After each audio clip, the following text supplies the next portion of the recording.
Good morning students.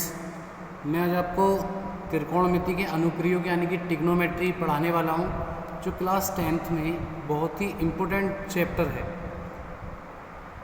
एक ये वाला चैप्टर और एक हाइट एंड डिस्टेंस होता है, ऊंचाई और दूरी, वो भी त्रिकोणमिति के अकॉर्डिंग होता है। ये बोर्ड में 15 मार्क्स में आते हैं, ठीक है। ये वेरी वेरी इम्पोर्टेंट चैप्टर है। मैं आज स्टार्ट करता हूँ, इसे ध्यान देना है। मैं इसके पहले इसकी बेसिक कॉन्सेप्ट बताऊंगा आपको आज। बेटा त्रिकोणमिति के अंदर चलते हैं तो 6 प्रकार के थीटा होते हैं: sine theta, cos theta, tan theta, cot theta, sec theta और कोसेक थीटा। ठीक है बेटा, ये 6 प्रकार के होते हैं: sine theta, cos theta, tan theta, cot theta और सेक थीटा और कोसेक थीटा। बेटा इनका यूज़ कैसे करते हैं ये चीज़ सिखाऊंगा मैं तुम्हें। क्या है इसमें, एक हमारा फॉर्मूला होता है: पाकिस्तान भूखा प्यासा, हिंदुस्तान हरा भरा। पाकिस्तान भूखा प्यासा, हिंदुस्तान हरा भरा। एक तो ये होता है, और एक होता है बेटा लाल वटे कका। लाल वटे कका कैसे की, देखो ये जो पहली कंडीशन बन रही है PH BH, ये क्या है पहले मैं बता देता हूँ तुम्हें। बेटा ये जो होता है हमारा, जिस पे 90 डिग्री का जो कोण पड़ा हुआ है, ये होता है हमारा क्या, परपेंडिकुलर। नीचे वाला होता है बेस, और जो इसके सामने होता है वो होता है हाइपोटेनियस। ठीक है बेटा, समझ गए। ये होता है हाइपोटेनियस, ये होता है परपेंडिकुलर, और ये होता है हमारा बेस। क्लियर है। इसे हाइपोटेनियस को क्या बोलते हैं हम? हाइपोटेनियस को बोलते हैं कर्ण, आधार और तुम्हारे लंब। क्लियर हो गया होगा। उसके बाद देखो इन्हें कैसे करते हैं। देखो बेटा साइन थीटा को हम क्या लिखते हैं, जो बेटा ये पहली टर्म आती है ना P/H, यही क्या होती है हमारी, साइन थीटा के बराबर होती है P/H। या इसे हम दूसरी टर्म में लिख देंगे, L होता है मतलब लंब, K होता है कर्ण, A होता है आधार। तो इसे हम और क्या लिख सकते हैं, पहली टर्म जैसे इसके लिए ऐसे इसके लिए लेंगे तो इसे भी लिख सकते हैं, और क्या लिख सकते हैं, लंब बटे कर्ण। क्लियर है। उसके बाद क्या है, दूसरा आता है कोस थीटा। कोस थीटा में क्या है, आधार बटे कर्ण, यानी कि आधार बटे कर्ण लिख लो। और दूसरी कंडीशन में क्या है, B/H, यानी कि बेस अपॉन हाइपोटेनियस। क्लियर है। उसके बाद आता है हमारे टेन थीटा।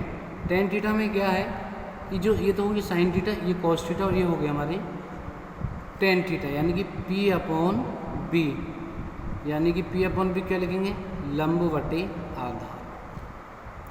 यहाँ तक तो बेटा क्लियर हो गया होगा। ठीक है। अब साइन थीटा, कॉस थीटा और टेन थीटा, ये तीनों चीज़ क्लियर हो गई होंगी। कॉट थीटा को हम क्या लिख सकते हैं, कॉट थीटा को लिख सकते हैं बेटा, कॉट थीटा में ध्यान रखना, कॉट थीटा हमारे टेन थीटा का उल्टा होता है। यानी कि कॉट थीटा बराबर क्या होता है, 1/tan थीटा, या फिर टेन थीटा बराबर क्या होता है, 1/cot थीटा। ये कंडीशन क्लियर हो गई। उसके बाद ये हमारा आता है सेक थीटा। सेक थीटा बराबर होता है बेटा हमारा 1/cos थीटा। क्या होता है, 1/cos थीटा, यानी कि जो सेक थीटा होता है वो 1/cos थीटा के बराबर होता है, यानी cos थीटा का उल्टा होता है हमारा सेक थीटा। तो कैसे करेंगे, अगर हम cos थीटा की वैल्यू निकालें तो कैसे करेंगे, 1/sec थीटा कर लेंगे। ठीक है। एक कंडीशन ये हो गई जो रेसिप्रोकल होती है। थर्ड कंडीशन होती है कोसेक थीटा वाली। कोसेक थीटा में क्या करते हैं, कोसेक थीटा बराबर होता है बेटा 1/sin थीटा, यानी कि कोसेक थीटा जो होता है वो किसका उल्टा होता है, साइन थीटा का उल्टा होता है। और साइन थीटा जो उल्टा होता है वो किसका उल्टा होता है, कोसेक थीटा का। क्लियर हो गया होगा। अब इसी की टर्म के अकॉर्डिंग देखते हुए हमें वैल्यू किसकी निकालनी है, कॉट थीटा की वैल्यु निकालनी है। कॉट थीटा किसका उल्टा होता है, टेन थीटा का, यानी कि टेन थीटा कितना है, P/B है। तो इसका उल्टा कर देंगे तो क्या हो जाएगा बेटा, B/P, यानी कि A/L हो जाएगा या नहीं हो जाएगा। टेन थीटा जो होता है वो किसका उल्टा होता है, कॉट थीटा का उल्टा होता है। ऐसे ही सेक थीटा लेंगे, सेक थीटा किसका उल्टा होता है, सेक थीटा होता है कोस थीटा का, तो क्या लिख देंगे, कॉस थीटा कहाँ है, कॉस थीटा ये है, ये होता है सेक थीटा का उल्टा। तो किसे क्या करेंगे, के अपॉन ए लिख देंगे, के अपॉन ए, और क्या लिख देंगे इसे, एच अपॉन बी। इसी प्रकार कोसेक थीटा की बात आती है। कोसेक थीटा किसका उल्टा होता है, मैंने बताया फॉर्मूले में, कोसेक थीटा होता है साइन थीटा का उल्टा। साइन थीटा कितना है बेटा, पी अपॉन एच, उल्टा लिखेंगे क्या हो जाएगा बेटा, एच अपॉन पी, और इसे क्या लिख सकते हैं, के अपॉन।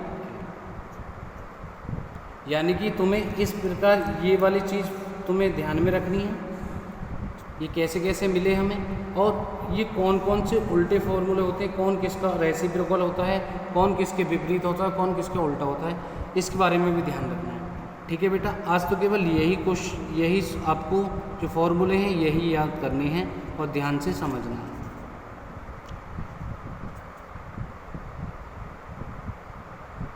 आज के लिए इतना ही, धन्यवाद।